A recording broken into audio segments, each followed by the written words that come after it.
राष्ट्रवादीच्या तटकरे पटेल यांना डच्चू. दादांच्या माघारी पक्ष ताब्यात घेण्याचा आरोप महागात पडणार. सुनेत्रा वहिनींच्या कामाचा बडगा की पार्थ जयचे डोळे उघडले. 22 आमदारांसोबत भाजपमध्ये जातील. रोहित पवारांच्या आरोपात किती तथ्य? होत नसतं. मी तुम्हाला सांगतो, सुनील तटकरे असतील नाहीतर प्रफुल्ल पटेल असतील, काही झालं तरी भाजपमधूनच लढणार आहे. उगाच आपण इथे टाइमपास करत बसायचं आणि कशाला, त्यांचं ठरलेलं आहे ऑलरेडी. 12 मेच्या मध्यरात्री महाराष्ट्राच्या राजकारणात एक यादी व्हायरल झाली आणि त्या एका यादीने अजितदादांच्या राष्ट्रवादी काँग्रेसमध्ये सर्व काही सुरळीत नसल्याच्या चर्चांना वेग आला.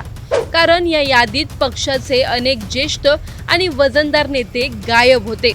सुनील तटकरे, प्रफुल्ल पटेल, भुजबळ, मुश्रीफ मुंडे यांसारख्या मोठ्या चेहऱ्यांची नावं राष्ट्रीय कार्यकारिणीत दिसलीच नाहीत.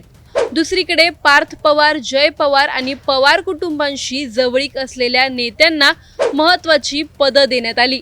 ही फक्त कार्यकालीन चूक होती का, की अजित पवारांनंतर राष्ट्रवादीत अंतर्गत संघर्ष उघडपणे समोर येऊ लागलाय?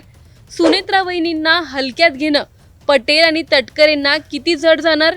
आणि सर्वात महत्त्वाचं म्हणजे पक्ष आता काही मोजक्या लोकांच्या नियंत्रणात जातोय का?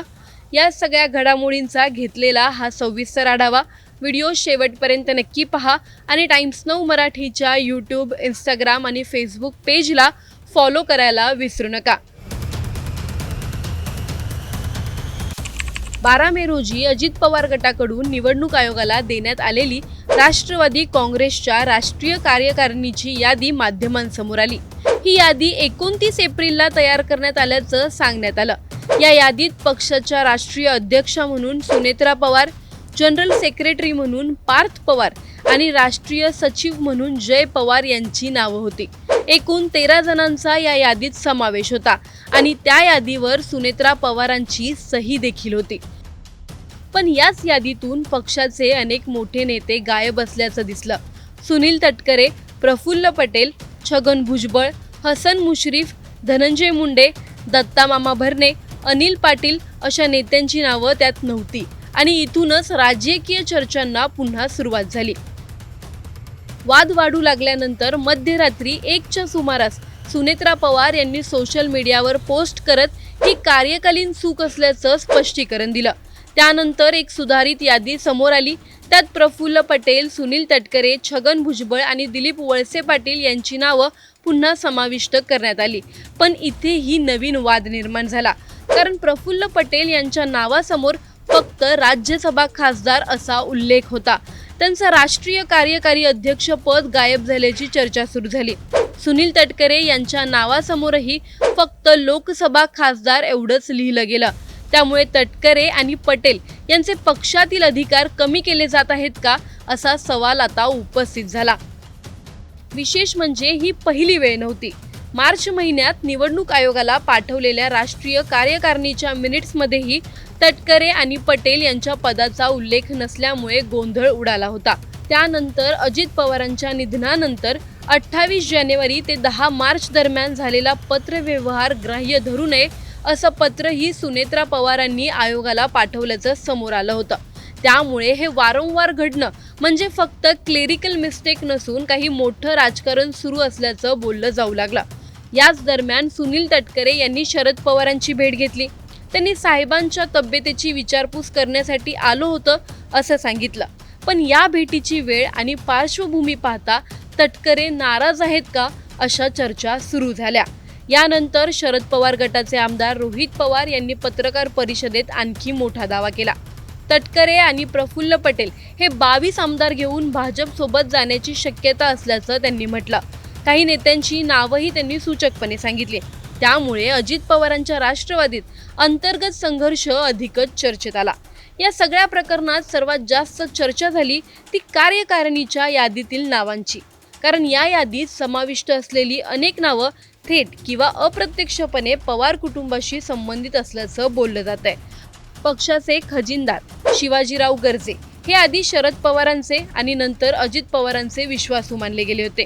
पक्ष फुटीनंतर संघटना मजबूत करण्यासाठी त्यांनी काम केल्यामुळे त्यांना विधान परिषदेत संधी देण्यात आली. राष्ट्रीय सचिव म्हणून अविनाश आदिक यांचं नाव कायम ठेवण्यात आलं.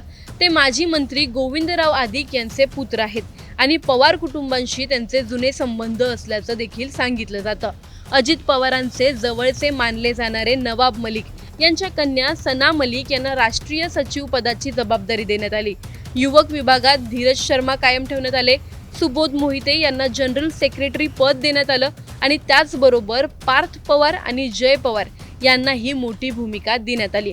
आता या सर्वातून कोणत्या नेत्याचं वर्चस्व कमी होणं हे राष्ट्रवादीसाठी महागात पडू शकतं, जाणून घेऊयात. सर्वात पहिलं नाव येतं ते म्हणजे सुनील तटकरे यांचं.